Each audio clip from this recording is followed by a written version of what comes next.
has a wonderful story to tell and incredible talent that she has to offer. I'm sure some of you have seen some of her photographs, and she'll be talking more about that. Basically, Xyza transformed herself. She was a domestic worker for 10 years, just like her mother, and she had a dream, and she made it happen. And one of the things that she said in one of the videos I saw of her that touched me is that she said, some people said that, oh, you're just a novelty because you're just a domestic worker, and people just, and she said, watch me.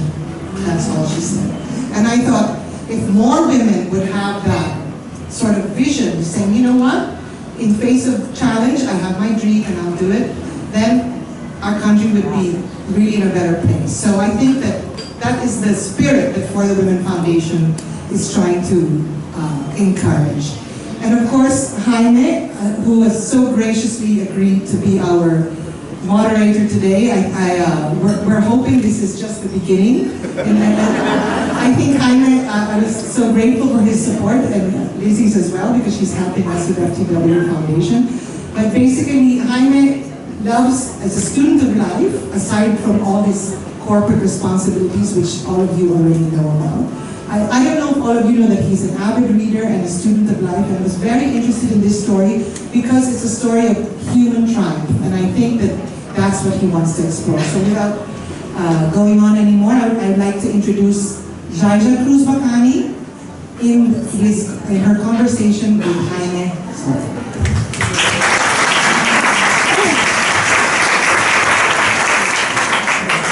Well, good evening to everyone. First and foremost, an apology. Everybody came up to me saying, oh, but I thought it was your father who was going to be moderating. He's the photographer. After it happened 10 times, I thought I'd just give a general apology. And I will tell my father that he's sorely missed. But thank you, Kara, thank you, Lizzie, for this opportunity. It's a tremendous opportunity. I had the very good fortune to spend a little time with Xyza before coming here. There was a conversation that started, and I had to break it up because it was just going on, and Xyza's story is so extraordinary, and her points of view are so interesting that it just could have continued. I said, we better stop so we can share this Xyza with everybody else. But let me just start with a little bit of a formal component, which is really the recognition that Xyza has received, because I want her to be the one to tell you her own life story. But Xyza was born in 1987. Embarrassingly, that's the year I got married to Lizzie. You know? So that's the generational difference between us. But as Kara pointed out, she's a photographer and a documentary photographer, massively recognized now. And she's one of the Magnum Foundation's Human Rights Fellows. So, Xyza, I looked up the Magnum Foundation, and the main purpose of the Magnum Foundation is expanding creativity and diversity in documentary photography, and with a push of the long-form visual storytelling. So I looked up the president as well, Susan Maicelas, and an extraordinary person. She's a MacArthur Fellow, Robert Capa Gold Medalist, and many, many other things. And this is the kind of environment and the kind of people that have picked Xyza out for what she has done. She's been recognized in numerous areas. She's one of BBC's 100 Women of the World back in 2015, 30 under 30 women photographers 2016, Forbes 30 under 30 age of 2016. She's a Fujifilm ambassador. The list goes on. She's recipient of grants from the Pulitzer Center on Crisis Reporting, WMA Commissioner 2017, and she's part of the Open Society Foundation's Moving Walls as well. Xyza's career has just taken off.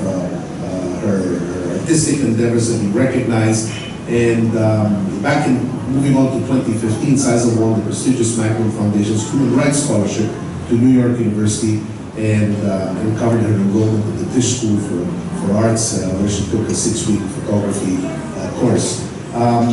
So we thought we'd divide up. I had a chance to talk to Xyza before coming in, and we thought we'd divide up today's dialogue into 2 parts. One is a little bit about her life, which is fascinating and her own points of view. And then the second half will be, if it's okay, Xyza, a little bit about your photography, and you can tell us a little bit how it came about. But the first question Isabel and I want to know, Xyza, is how did you get the name Xyza? I mean, how did that come about? Filipinos have a penchant for unusual nicknames, but this one is very unusual. So maybe you could tell us a little bit about that. So I have two creative parents. We're part of this indigenous groups in Nueva Vizcaya. It's disappearing now, it's called Bacani. So we have our own dialect. So my parents are very creative in naming their children in such a way that they named my sister Sharila in our local dialect. It means same old shit. Because it's another girl. So Sharila is the same, so that's how creative my parents are. This indigenous grouping, Xyza, how big a group is it? How many people are left? Frankly, I think you told me I have not heard of this grouping. So there's only 12,000 of us left in the country. So the culture is disappearing. I'm the last one the last generation who can speak and understand the language, unfortunately.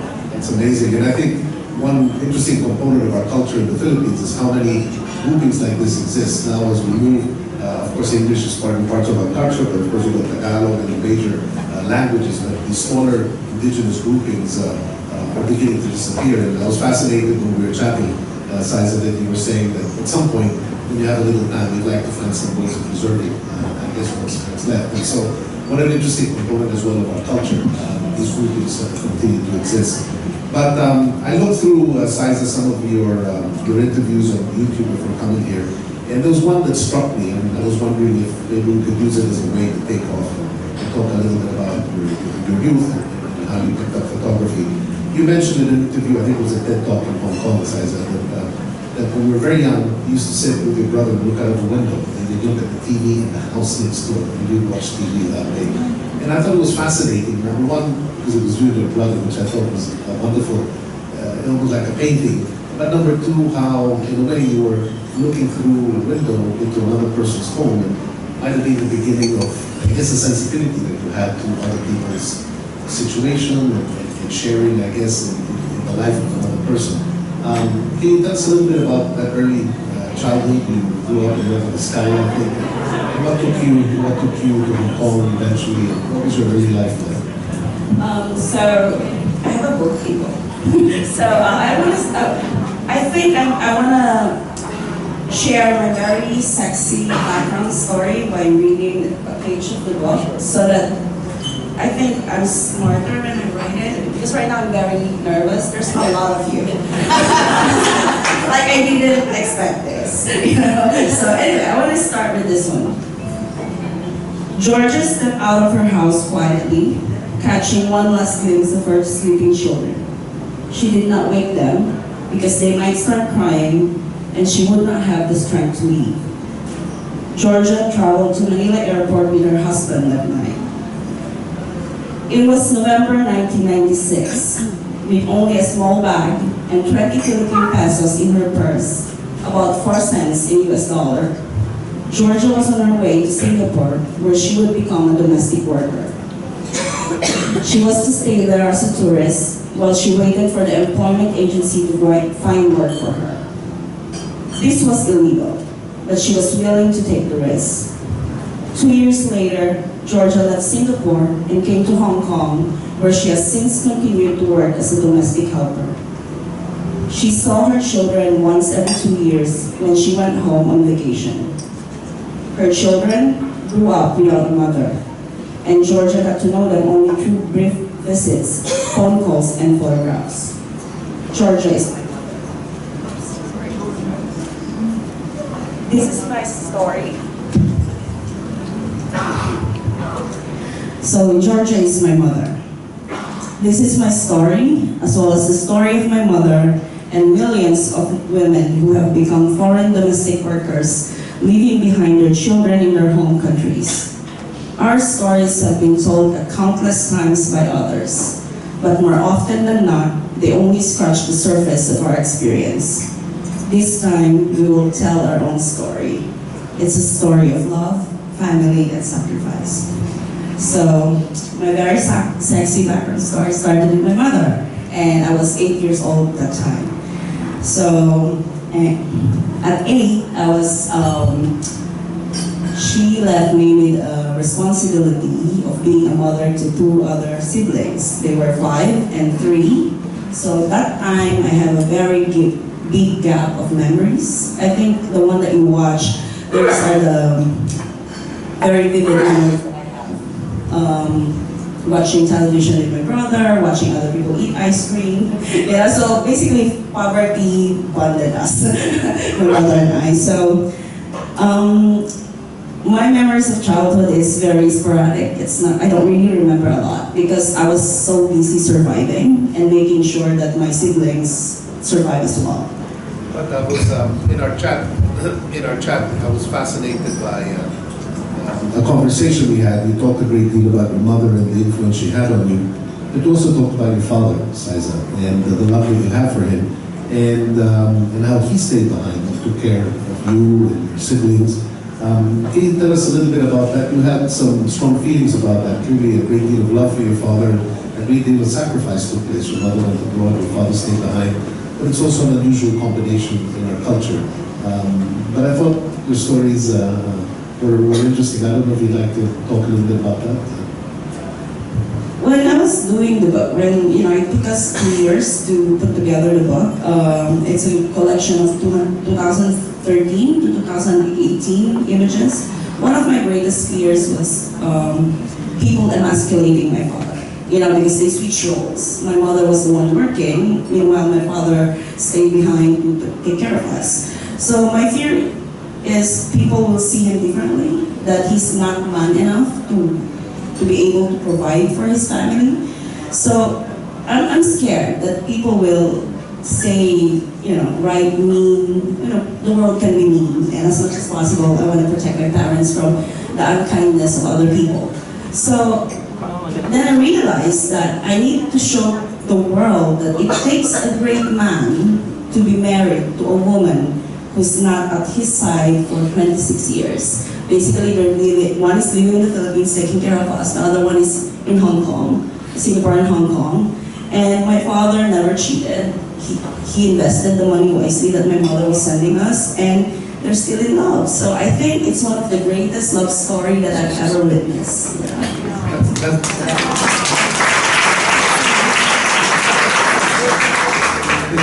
It's a very special story because it must mirror in many ways Xyza many other family situations. Because when we hear of Filipinos who go abroad, it's both women and men. It's not just men. And so stories like yours must be really interesting. And to see your perspective on it also, I think gives us a whole different way, I guess, of looking at human relations, the sacrifices they have to make, that goes beyond financial component of it. Your stories are special. But then at some point in time, I think you followed your mother to Hong Kong, Xyza. How did that come about, and how did photography then become a part of your life? I actually want to be a painter, but, well, I don't have the talent, unfortunately. I wasn't blessed with that. So when I was 19, my siblings needs to study for university. So you know how the typical Filipino family is, the eldest is the one who's going to sacrifice for the younger ones. So I told my mother, like, why don't I follow you and work with you, go to Hong Kong as well and work.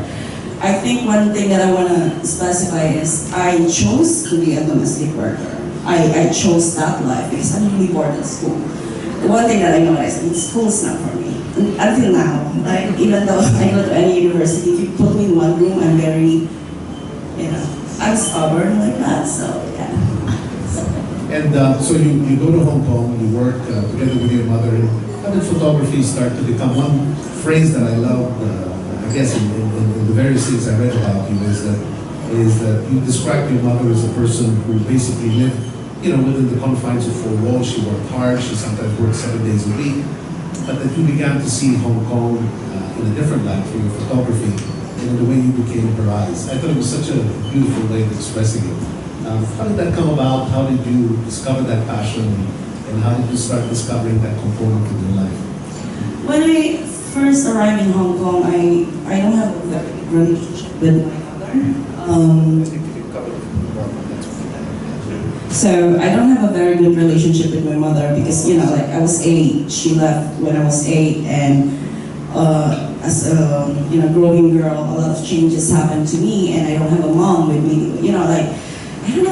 I'm allowed to say this, that when I had, well, it's normal, when I had my first period, I thought I was dying. because I don't have a, no, she's far away. So I think these little things that happened in my life where I thought I was dying, but I had my first crush, I don't have a mom to talk to. So our relationship is really not good. When I first arrived in Hong Kong and she is to become a mother to me, I'm like, who are you? You know, like you were away for like half of my life, so why are you trying to be a mom now? Because I never understand the reason why she left. I thought she left because she wants a better life for herself. But then, as we stayed together, as we worked together, I noticed that she never really goes out. She works 7 days a week. Her life is confined in 4 walls. She only goes to the market and go back home. I mean, she's been in Hong Kong for 22 years and she just learned how to use the MTR or the train last year. That's how much sacrifice she had done. So she never really saw Hong Kong. And so I picked up a camera and I realized, why not show it to her? You know, like, because our relationship is getting better. I feel so guilty about being a bad daughter, or feeling bad. And so I decided that why not show Hong Kong through my photography. So she was the main reason that I became a photographer. I became her eye. And so what was your first camera, Xyza? It was an SLR. I can't mention the brand. I have a contract. We'll accept SLR. That's okay. It was a camera. So it was a camera. It's a funny story because I actually told my mother that I want to have a camera. I want to be a photographer, and she said, "Photography is only for rich people." That was her words. And being the stubborn child, I asked our boss, like, can you lend me some money so I can buy a camera? And fortunately, my boss is an amazing woman, so she lent me some money and then I bought a camera. So we have a lot to thank her for, because that she understood that it was something meaningful to you. And so those first pictures, you clearly, I mean, I've seen your photographs, I've looked through them before meeting you. You have a sensitivity and eye to emotional connections, the way people interact. Did you always see people that way? Was it something that then just flowed naturally to your photography, or did you begin to cultivate it as you looked around? A lot of people say that I'm natural, but I don't really do that. To be honest, you know, it's not a very popular opinion. Because I think how I see the world is a collection of the things that I consume. Like, I love reading books, I love watching movies. I'm always alone, I'm an introvert, and now I'm good at this, I got trained, so. So, it's more like, when I was working as a domestic worker, I spend my time watching, reading, consuming other types of arts. So when I started photography, I think it affected the way I see the world, and I'm always curious about other people as well. I'm an observer because I'm not a social butterfly. So as we were chatting earlier, I asked you a question expecting a very different answer, and I'd like a chance for the public to hear it. We were talking about the movie Roma, which of course has been highly recognized. It's black and white.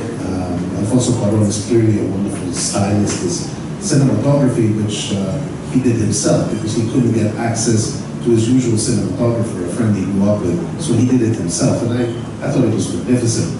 And I thought I said I was very touched by it, but you said you were not impressed by it. And I found that opinion a very interesting one. And I thought, for those of you that have seen Roma, it might be interesting, Xyza, with your perspective, to say what were the aspects of the movie that didn't please you, or that you didn't find as uplifting as others did. Can we do it off the record? Yeah. Sure. Anyway, so I like Roma visually. As an artist, it's beautiful. I mean, Cuarón, fantastic cinematographer. But having my own background, having lived the life of Cleo, I felt that in the movie she was voiceless. she is voiceless. Have you heard her like speak one paragraph? I also felt that it was a movie in the perspective of someone who's privileged. Cleo became a background to a movie that's supposed to be about her. I mean, that's a very personal opinion. I don't have any opinion about the visuals. I think it's fantastic, it's beautiful, Korean is the best among the, but personally, it's how I saw the movie. I was yawning at the middle. I think that's a fascinating perspective because most people who view it will not have your perspective. And so for you to see it that way, I think is an interesting new juxtaposition. I do agree with you that from the cinematographic point of view, it was really quite stunning. But you're bringing out an aspect of it that probably most people can relate to, and you clearly do. Which takes me, I guess, to another topic of your photography. You started taking photographs, and of course I don't know you, Xyza, but I've just seen an evolution that's taken place where you've added more and more layers of social understanding, social commentary to the pictures that you take. You must have a strong visual eye and an understanding of human beings and how they connect. But I've noticed you started to write articles and you started to express yourself in different ways. I was fascinated when you told me when Hong Kong went through its great difficulty and we had riots on the street in recent times, that you attended all the 79 days of those protests. I thought that was extraordinary. And so there must be more layers that you're adding to this beyond, I guess, the photography itself. Can you tell us a little bit about that? And by the way, you write extremely well. For those of you, so there are other elements, I guess, that you're bringing to the equation. That transition from photography, seeing people, and then beginning to see them within the context, I guess, of a social situation. Are there elements there that began to dawn on you, or they were always there? I think with my practice as a photographer, I try to ask a lot of whys. Like why is it happening? I don't think things just like that. I need to know why is it happening because context is king. Everything that we do in life, there's a reason for it. And so as a photographer, I try to find that reason why it is happening. Because if you know the why, then the hows will be easier, right? Like, if we can answer these questions, then maybe we can find solutions to these problems. So that's how my practice as a documentary photographer is, the curiosity. I think that's maybe why we all feel a connection to your photography, because there's a substance there beyond the image. I think maybe it's something that you're picking up as we take the photographs, and it's clearly visible. I started to read your articles on Indonesia, on palm plantations there, and you have an eye that's very particular. But that brings me maybe to one last issue before you go to your photography, which I was fascinated with, and that is your visit to Marawi. Marawi is a part of the country that means a great deal to us, yet so many of us feel so distant from everything that's happening there. I think it might be interesting for everyone to hear a little bit about your own thoughts, the kind of people that you met, the feelings that you had, and I had the good fortune of seeing a drone shot, so Xyza's moving on to drone photography as well as just normal black and white photography. But maybe your own insights on that trip, because you've been there quite a few times now. So I have this project. I think I've shown it with Bambina last time when I had a talk here. It's called Education as a Weapon. It's not done yet, but I've already gathered all the materials. So education as a weapon, because I believe that education can empower children or people, but it can also be a weapon that can be used when it's not regulated properly. It can be used to radicalize children. So I've been doing the project since 2015. I've been in and out of Mindanao. I actually stay more there than here in Manila. So I have a very fortunate relationship with the people there. They welcome me into their homes. I think the reason why I keep on doing this is because I want to show to the people of the North that there's more to Mindanao. It's beautiful. The people are wonderful. Abu Sayyaf, those terrorist act that has been done doesn't represent Mindanao. There's more to it. And it's very sad when I hear people think of Mindanao and relate it to undesirable people. Is that the right word? I feel like I'm cringe with people who are doing bad things, it doesn't make the whole Mindanao. It's such a beautiful place. They have wonderful people, and there are things that works together. It's not just about religion. Thank you, Xyza. I think this might be a good time to move a little bit to your photography. You had a video that you wanted to show us first, Xyza? So I have a video there. Is someone going to press the play button? Good. Yes. So this video is a conversation between my mother and my youngest. Ako po si Georgia de la Cruz Bacani, 49 years old, from Bambang, New Vizcaya. Ako ay isang domestic worker dito sa Hong Kong for 20 years. Nag-abroad ako kasi sobrang hirap ng buhay namin noon. Pagkagaling ng asawa ko si Pilamor sa Saudi, ako naman ang umalis. Wala kaming bahay at ako ang labandera ng bayan. Gusto kong bigyan ng mas maayos na buhay yung mga anak ko. Iniwan ko sila nung mga bata pa sila. Hindi ko sila nakita kong lumaki. Nakakausap ko lang sila noon sa sulat. Bihira ang litrato dahil mahal ang kamera. Mas maayos ngayon at may internet at Facebook. Nakikita ko yung mga apo kong lumaki kahit sa cellphone lang. Mas swerte ako sa amo kong si Mrs. Ruby. Mabait ang pamilya nila. Tinuruan niya akong magsalita ng Cantonese. Sinato niya akong tao. Sa tagal ko sa kanila, kilala na namin ang isa't isa. Sobrang napaka-generous niya sa akin at sa pamilya ko. Kaya napamahal na siya sa akin. Minsan nga iniisip ko, paano na kaya pag-uwi ako?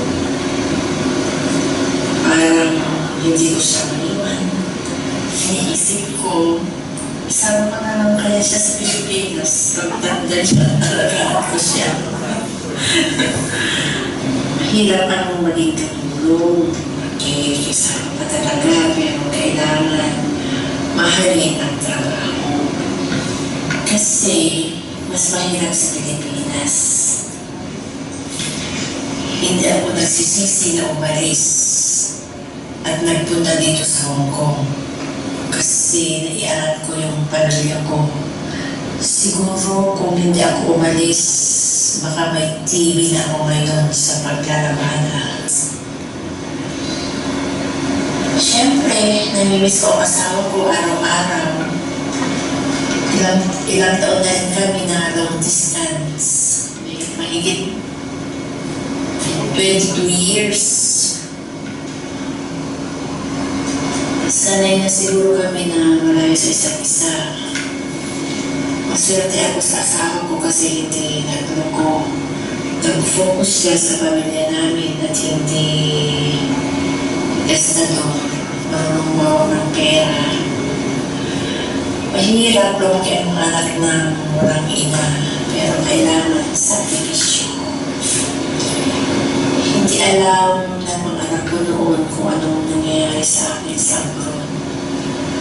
Gusto ko kasi sila protektahan at mag-focus sa pag-aaral. Ang gusto ko lang magkaroon sila ng magandang buhay. Sana ngayong malalaki na sila, maiintindihan na nila kung bakit kailangan kong umalis. Kung pwede lang sanang bumalik sa dati, kung pwede lang bumalik sa nakaraan, sana hihilingin ko na sana hindi na lang siya mag-abroad or mag-abroad para kahit papano habang lumalaki ako noon, nung bata ako, kasama ko siya. Hindi kayang palitan ng pera yung presence ni Mama mas okay pa rin sana na kahit gipit, na kahit nahihirapan, basta importante nandito siya. Nung bata ako, sa tuwing umuwi siya, lagi ko siyang tinatanong kung aalis pa ba siya, at lagi na akong sinasagot na oo daw. Lagi ko naman siyang tinatanong bakit pa siya aalis. Ang lagi naman niyang sinasagot sa akin, kailangan daw para magkaroon kami ng maraming bahay, para mabili namin lahat ng gusto namin, para magkaroon na kami ng magandang future. Lagi ko naman sinasabi sa kanya na hindi ko naman kailangan ng maraming bahay, ng maraming gamit, ng maraming pera. Ang gusto ko siya, kasi ang hirap ng sitwasyon na lumalaki ako na wala siya, na yung papa ko lang yung kasama ko, nandun siya sa trabaho, yung pakiramdam na mag-isa ko lang. Pero nung kinuha niya yung sister ko na nag-aalaga sa akin, doon na ako nagsimulang magrebelde.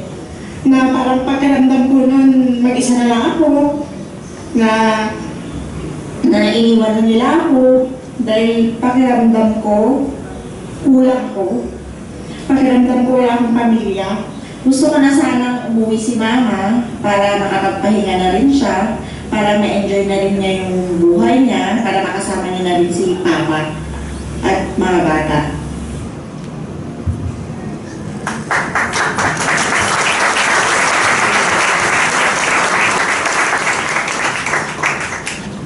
What's beautiful, Xyza, is you gave your mother a voice. And unlike, I guess, Alfonso Cuarón, I have to see the movie in a completely different light. You gave her a voice and very eloquent like that. It's extraordinary. Maybe if it's okay, Xyza, maybe we open up. There are a lot of people who came here to listen to you today. This is a bigger crowd as I've seen at this gathering. And maybe, Cara, if it's okay, maybe we'll open the floor up to allow people to ask questions of Xyza at this point in time. Sounds great. Isabella. Right, here comes Bambina with the other mic. We need a mic. Yes. Maybe I could ask her. But she has an expression. You speak very good English, and yet at the age of 8, you stayed home to take care of your siblings. Did you finish high school and did you go to college? I finished high school. I went to university for 2 years. Also, I speak 5 languages. Just want to point that out. Yeah. So I speak Cantonese, really good Cantonese. So you have a facility for languages. Yeah, I think it came from the being part of the indigenous groups, because we speak Ilocano, then our local dialect, then English and Tagalog, then Cantonese, and a little bit of Bicolano here and there. Thank you. All these layers about this Xyza that keep coming up. Other questions, I think, at the back there, Bambina?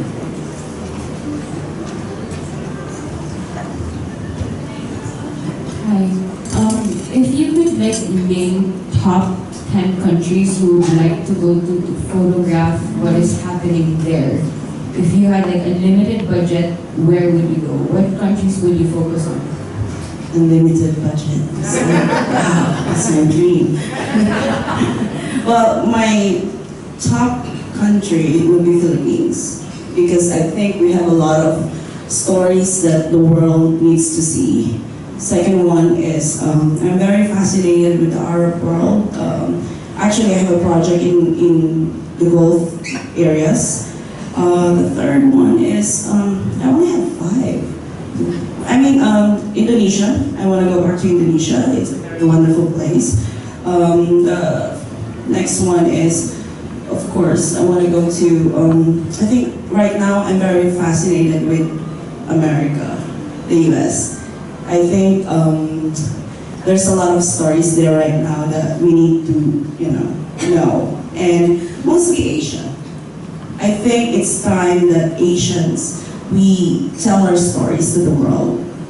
It's our time to be able to tell our own stories. Yeah.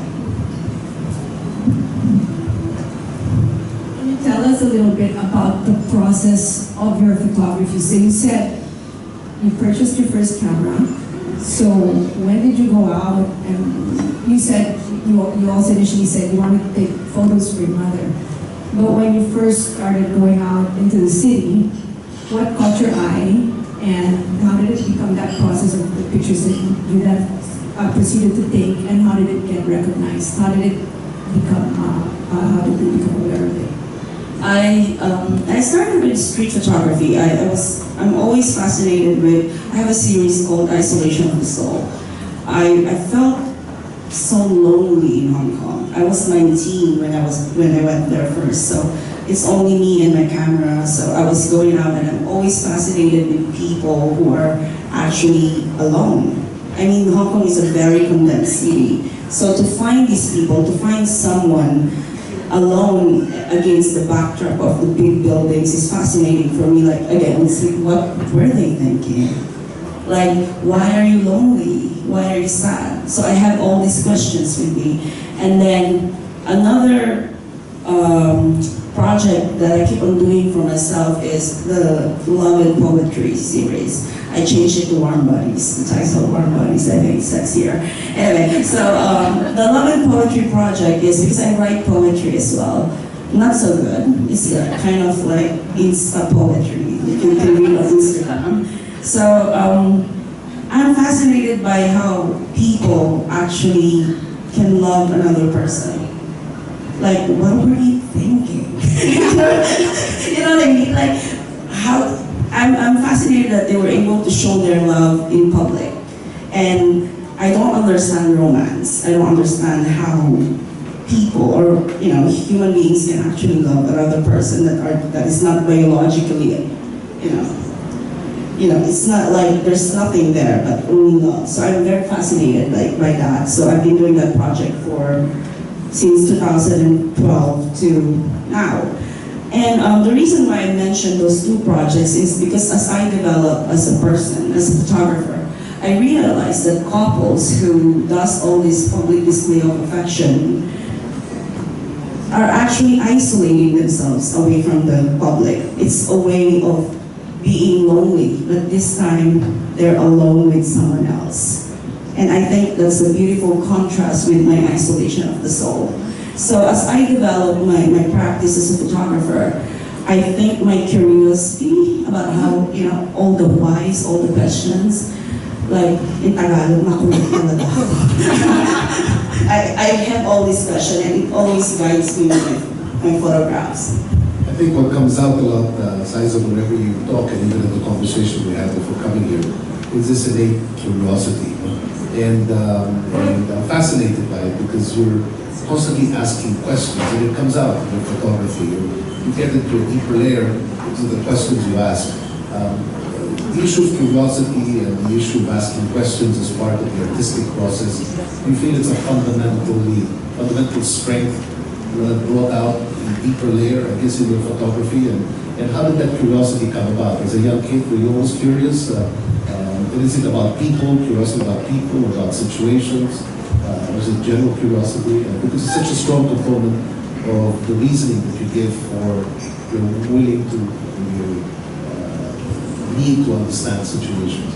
I think it's, you know, my mom always said I was a terrible baby because I always cry. Like, I'm awake at nighttime and I'm sleeping at daytime, and when I was a child, I'm always asking people questions. So I think it came, as I grew up, it developed. And also one thing is because I was on the side of the spectrum. I was someone in 2014 where everyone was trying to tell my story. And I think a lot of those stories were wrong because they have this certain narrative that she should be this, she should be that.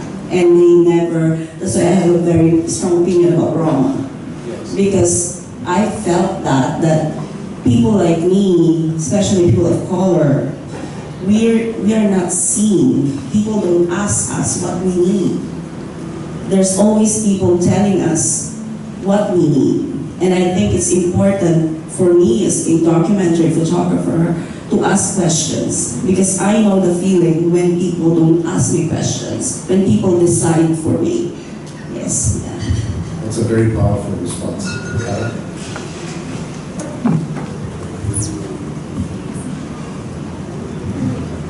Yeah, perfect segue from what you just said, Xyza. recognition for your art and your talent was harder to come by from your Filipino compatriots, and that I think is also a lesson for our society to look into. Why do we tend to box people in a certain way and not allow them to have their own voice and perhaps transcend, which you have done?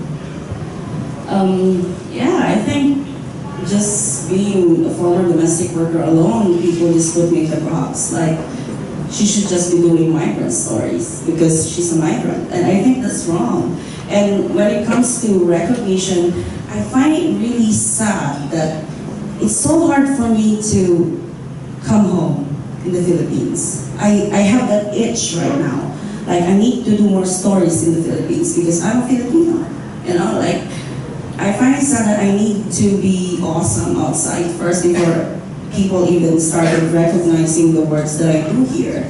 I don't care. I don't really care about recognition. My mother never cares about that. Like, if I say, oh ma, I'm on 100 BBC Women of the World, I'm just like, did they pay you?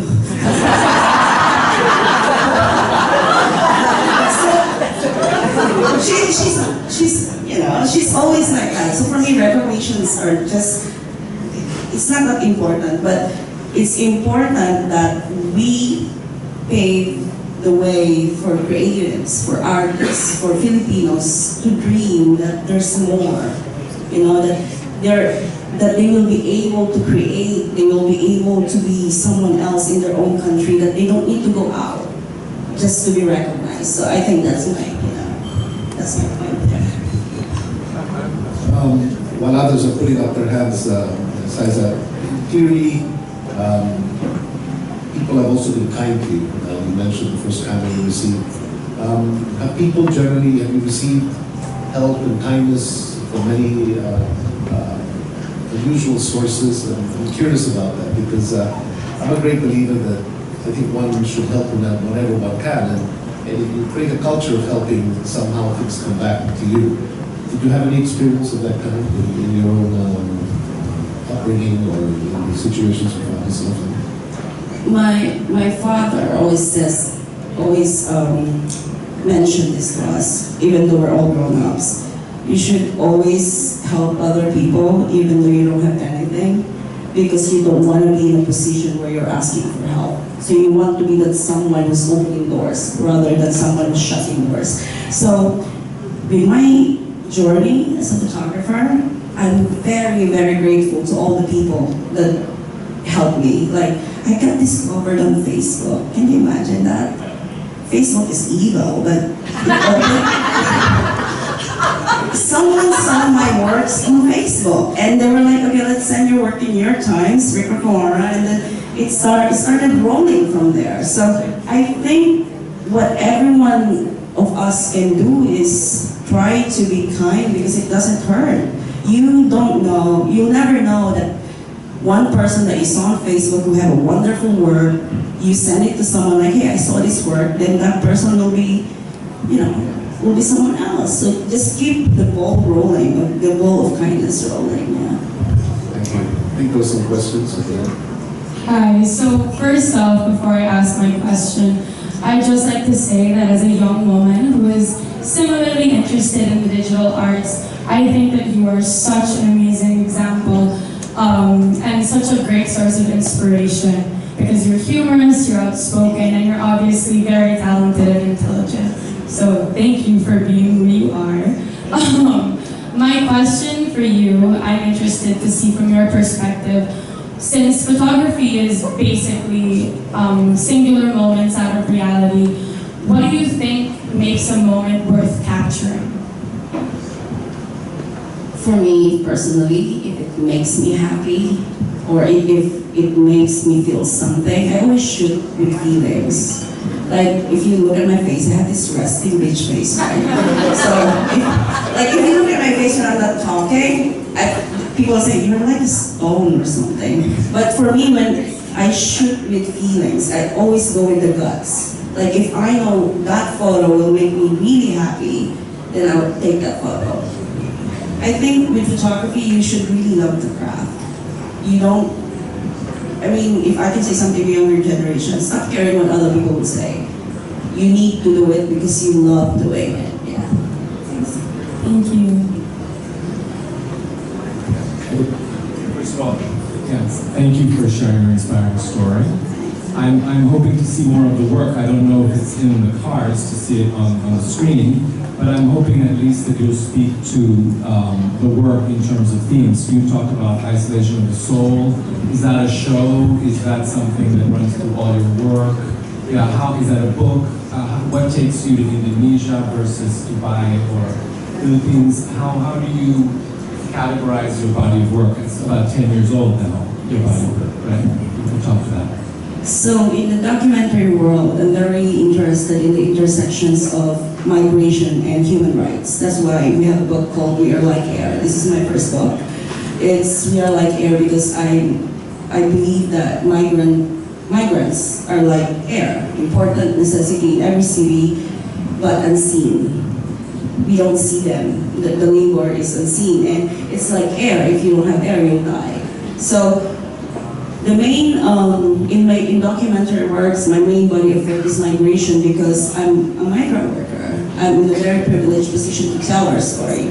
Meanwhile, with the other stories that I do, it's out of more like, for example, in Indonesia, it's related to climate change.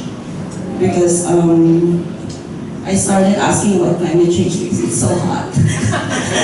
Again, feelings. So a lot of these works are supported by other people, and I think it's more like, I always ask myself this, why do I care about this issue? So if I can answer that question myself, I'll do the project. If I cannot answer it, I'm not even gonna touch it.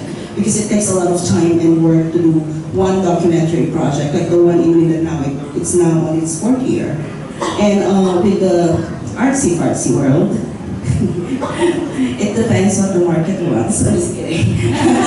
It's more like, I still don't understand the art world, but it's more like, I just put it out. It depends on how you see it. I think that's the beauty of the art world. It's what you see, it's not what I see. I'm just presenting you something. Yeah. Aside from your photography, other forms of art that you're seeking to develop, Xyza, for example, you started off as a photographer, but you write very well, and you have a sensitivity, the same sensitivity that you have for photography, you're beginning to express in the written form. Do you see an evolution in your art world? Do you see it spreading to new ways, or are you experimenting with new ideas? I'm experimenting in ways to present photographs. I think I love doing installations now, so I'll have a show in New York this coming May where I'm doing lots of installation. And well, we're already here, and some of you might want to fund it. So I did the Plastation, the Nazarene, last January, and I'm fascinated by it. It was photographed 100 times, but it was the first 1,000 times for other photographers. But it was the first time that I went there, and I saw the strength of the Filipinos in numbers. But my take was, where are the goddesses? Where are the women? It's very male dominated. If you go to the parade, the women sings are actually at the back. It's always about the men in front. So I did this body of work called Escapism. It's now being shown in Art Tokyo. And I really want to do this project next year where we bring the parade outside of Quiapo and let other people experience it. Like, big installations, like rooms, where you can go in and it's going to be a moving image. It's beautiful in my brain. I don't know if it's beautiful now. That's coming up in, that I'm trying to explain it. So I want to do that in the Philippines by next year.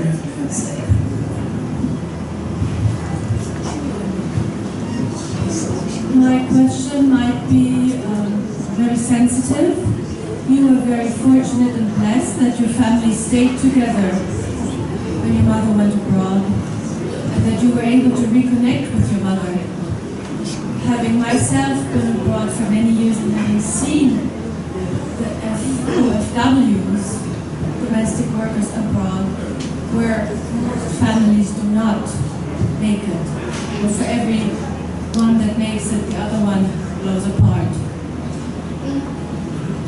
which saddens me immensely, being very close to the Filipino community abroad. And sometimes I really wonder whether the sacrifice that the person takes going abroad, it's worth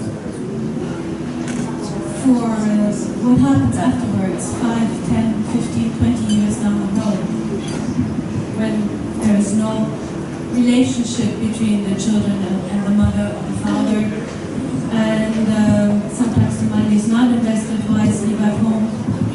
And when I see, I live in Monaco, so I see children from the Philippines asking, for Christmas, very expensive Nike shoes, and the domestic worker in Monaco has to work 100 hours sometimes to pay for these shoes to send them home. And they don't realize the sacrifice it takes at the other end. And this enabling sometimes, it's because it becomes a way of enabling if the person back home is not fully aware of the sacrifice. How do you feel about that? I mean, is it worth it? No. For me, it's a no. Because being a child of a migrant domestic worker and having to work as a domestic worker myself, I have a lot of issues. I have a lot of things that I need to work on with myself. Like, I'm very big on talking about mental health issues because we now have 2 generations of children who were left behind by 10 million Filipinos. As they say, a child to be able to thrive in her adulthood, they need love, they need education, they need food, they need affection. It's like the 4 most basic things that a child needs. And if we're not able to give affection to these children, what's the future of the Philippines? I mean, no mother should ever leave their children behind. And when it comes to those expensive things, I'm always advocating to my fellow migrant workers, you need to tell the truth to your children. What's happening with you, you need to be very honest, especially with the age of social media, where everyone can take a photo in a Chanel store and take photos of the really good food that they make for the employers and post it on Facebook. But the reality is they're not eating those food. So the families back home have this idea that, oh my God, my mother, my father is actually having a good time. I should ask for more money. So that's the reality. But it's the dysfunctionality that then, as you say, 2 generations down, it perpetuates and goes on and on and on. Yeah, thank you very much for your honesty. We have time for one more question. Hi, Xyza. It was a very inspiring story. I would just like to ask, because we have a lot of struggling photographers here in the Philippines. It's an industry that's very hard to succeed in, and because we get a lot of freelance jobs and stuff like that, it's not reliable. It's not like, oh, we'll eat tomorrow like the way we ate yesterday. So I guess my question is, in your case, when did you realize that your passion is turning into something else? That your passion is way bigger than you expected or planned it to be? Is there any defining moment? The most defining moment is when I got fired from my job. Which job was that? They fired me, so I was like, I have no choice. It's a funny story. So, I got the Manila Foundation Fellowship. It was on the papers, internet. I did not tell my employer, Mrs. Louie. So she read it on the papers and immediately came home and talked to me. She was like, why you never tell me? And I told her that, well, I don't know if I'm gonna go. I mean, so snobbish, New York. And Dish. I have a reason for that. My reason is I'm scared that I will not be able to help my family anymore. So I was like, I don't really want to go. And then she said, well, you're fired. You need to go because it's a once in a lifetime opportunity. So that's it. I think that's That's a wonderful response. We wish to finish this. Xyza, I think on behalf of all of us here, let me congratulate you for your sensitivity, for your frankness, for your curiosity, boundless curiosity, for your love of family, for your respect for people, for your pride in yourself, and finally for your pride in your country. It's been a great pleasure. Thank you.